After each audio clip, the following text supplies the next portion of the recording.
Oh, so the question is, what do I want people to take from this? I don't really think I need anyone to take a lesson from it. I think sometimes it's just enough to witness someone's life that didn't follow a clear path, and that you can still arrive somewhere steady. Um, this idea that all the wrong turns can lead to the right place, or, that the road isn't always paved. Uh, Sometimes life is just not what you expect it to be. And it's not about blaming anyone or rewriting my past. It's just about noticing the patterns and the things, the setups, about understanding how the roads changed and how they appeared for me along the way, and why I stayed on some of them as long as I did. I think that's really important. You almost want to kind of look at that and go, why did I stay in that situation as long as I did? Um, but I think what people could get from watching this is this idea that if they're going through something similar, they're not alone in it. For me, when I found Al Anon, it was a place where I learned that I wasn't alone in the life that I was living. Being with a partner who um, wasn't in heavy addiction, um, you think your situation is unique or different, or that nobody understands how what you're experiencing, but the reality is that it's almost identical, the story for everyone that's dealing with that. And how did I get there? From the last segment where I was talking about my childhood, um, I think it all kind of plays in, right? So as I'm going through childhood, I transition. By the time I'm in grade 6, my parents have discovered that, I think they kind of had this realization that we're in a church that is cult like. There was weird things happening. They were bringing in healers, and in that moment, they had a healer, and she was giving everybody. She was praying for them, and they were getting golden fillings that would just appear in their mouth because she prayed. And so I wanted a golden filling, of course. I didn't get one. Probably now I realize in hindsight because it was not true. But at the time, I believed, I had faith, and I wanted a golden filling, and I didn't get a golden filling. So I thought it was bad again. It was always like reaffirming, I'm not good enough. I'm not Christian enough. I'm, yeah, Jesus will only love you if you pray all the time and do everything perfectly, and probably going to go to hell because of all the things that you think about that are wrong or do that are wrong. Like I did used to sneak to the library and read Sweet Valley High books. Those were secular world books. I loved to read when I was a kid. I lost that for a while in my adulthood, but when I was a kid, it was all I really had for my imagination, I guess. So I had my nose in a book a lot. But I think those books, I was allowed to read Archie comics, and so I enjoyed those, and Garfield and some of the cartoony things, but sometimes I would have another book underneath the books that I was supposed to be reading. I might not be reading the books that I was supposed to be reading. Um, but there was good things in my childhood. I got to spend a lot of time with my cousins and my family growing up. My dad was really a good musician, and so my parents would have campfires in the backyard, and my dad would sing music, and I got to be part of all of that. So there was good things about my childhood for sure. Uh, and as I went through high school, I think with the athleticism, I went to school by that point with a bunch of Dutch kids. They were all tall and athletic, and you compare yourself, like now, people will meet me they might be surprised that I say I'm not athletic, because I am quite sporty. I'm into a lot of sporty things. Um, I wouldn't say I'm like the best at them, but I'm into skiing. Like I love downhill skiing and other things. So I like to golf stuff. But anyways, I digress. But what it is like you just start criticizing and loathing yourself when you just don't meet the standard. And those kids were like I mean, all of them ended up being college athletes, and most of them just ended up going really far in their sport. So like if I think about it now, like honestly, I wasn't really in my league, but I just was like not picked, didn't get to play, so it was just like more affirmation that you can't do it. And I started to, people would tell me, oh, you can't do things, you can't do things. And I started to get really like, kind of like, I'm going to prove them wrong kind of attitude. So don't tell me I can't do it. Because if you tell me I can't do it, I'm just going to do it anyway. And I definitely did that when people told me I would never be able to handle going into the military. And so when I was 17, um, you had to be in your 18th year of life. So I was born in November. So I joined the Army when I was 17. And I just did it because somebody told me I couldn't. That's basically the only reason that I did it. Well, that, and I was kind of running away a little bit. I didn't know what I was going to do after high school. And I was in my grade 12 year. I was the oldest in my class by this point because my parents, when they pulled me out of that cult school and put me in a different Christian school, um, that was when they put us all back a grade because they said, well, the school you went to didn't meet the Alberta curriculum, so you have to go back a grade. And so I got put back into grade 6, so I had to do grade 6 twice.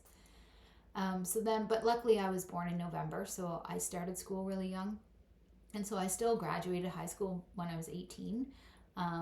And so I was I was 17, but in my grade 12 year. So I turned 18 that November before I graduated high school.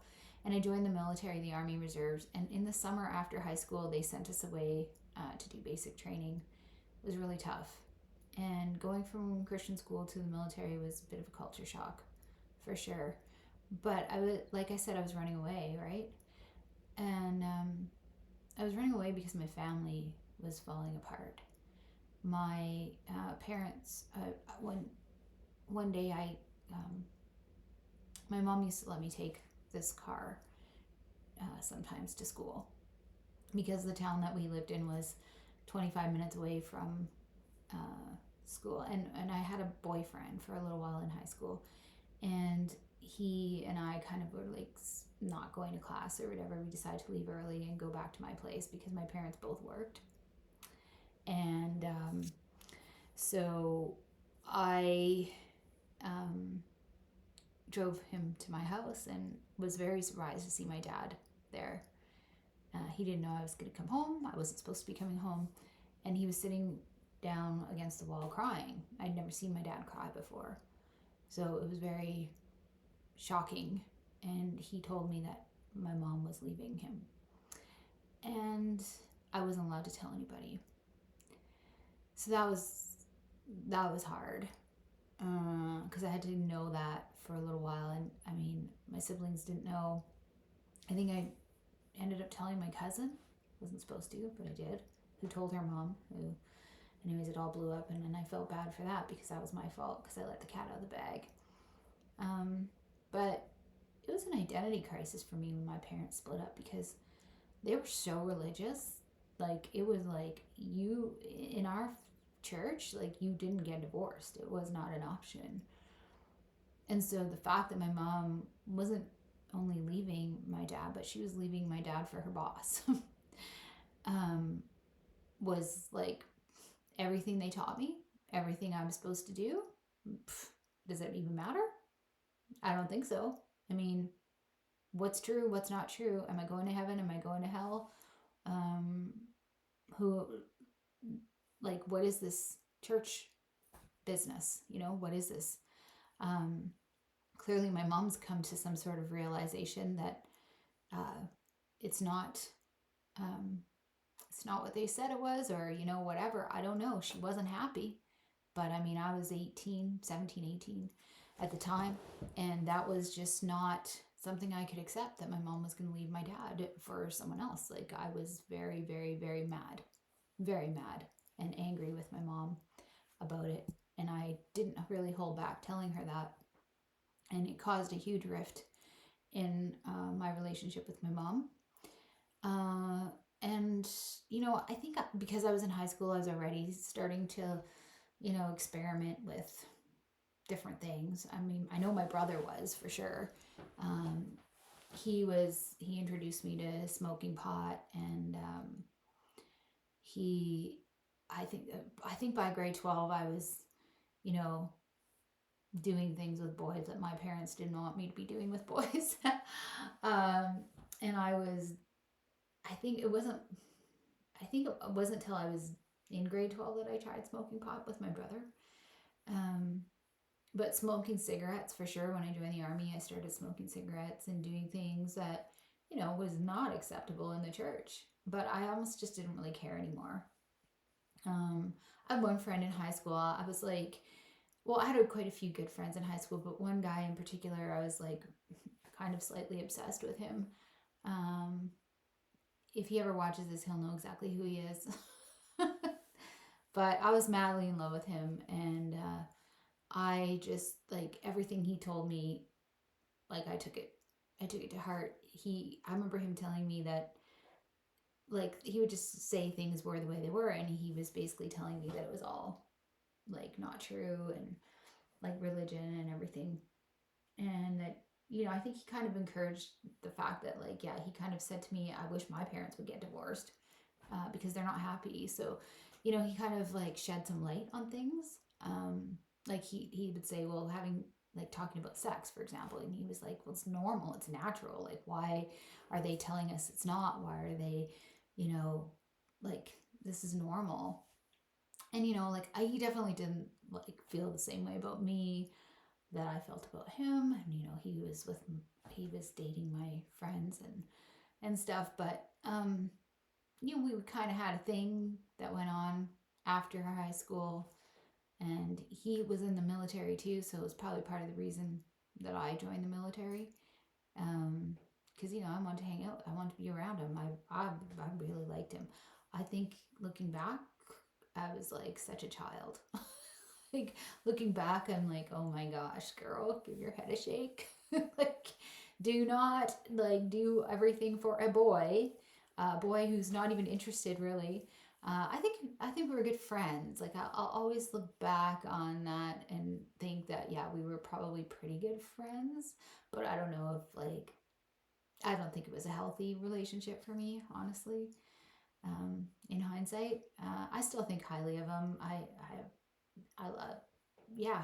But there was other boys that I was in high school with that I probably should have been more attracted to than that really actually liked me more and probably would have treated me really nicely. But no, I don't know what was wrong with me in high school. You look back. If any of you guys from high school are watching this, like, you probably know exactly who I'm talking about. But that's what happens when you go to school in a small town. So maybe, hopefully, you're not watching it. This is like, I don't know how to talk about this stuff, but I'm just trying to be real and honest about what happened in my life. And yeah, so I joined the army. That was I did finish basic training. Took me 2 tries, but I did finish, and ended up coming home. I think that was the best I ever looked. I remember I looked good. I mean, I just done a bunch of push-ups all summer. I was fit. I was young. I was like 18, 19 by this time, I guess, and buff and cute, and yeah, I don't know. I felt good. I felt good in my body, and it wasn't gonna last because, well, that body got me some attention, and that attention got me pregnant. So that was it for that. So to be continued. And pause. Cut.